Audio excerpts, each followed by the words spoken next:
let's get down to business. So, what is it about mental health that has the kind of struggling point?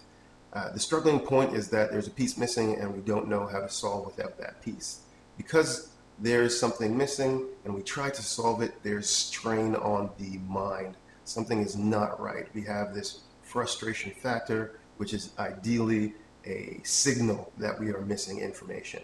This works the same way for guys and for girls. What is missing will be different, most likely, even though we are all humans and we have the same needs as humans, because the way that we live our life as men, the pressures that are on us, and same for ladies and the pressures that are on you, there is a kind of different expression of the exact same thing.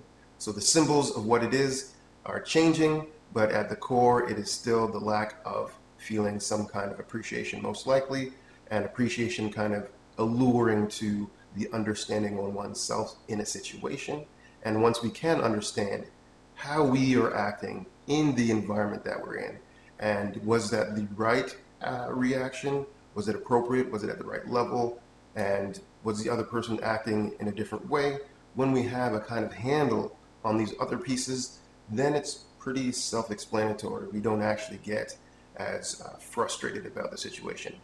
Think about it like this.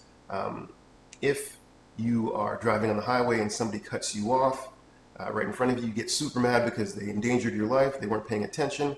However, if you look to the right and you saw that there's a huge thing in the middle of the road and they're trying to get out of the way of that to save their own life, we then feel less annoyed out of it because that was their only option. And we do the exact same thing in that scenario.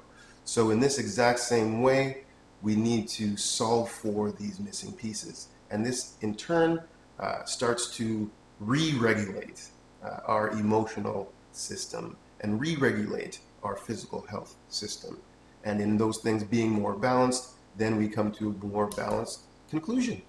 And there's less stress and hardship worked on us, the people around us, and our frustration aren't kind of being projected around the people that are closest to us because of our own frustration. So the more that we do to understand what is missing, the more we do to improve not only our health, but the people around us as well, and those people we care about.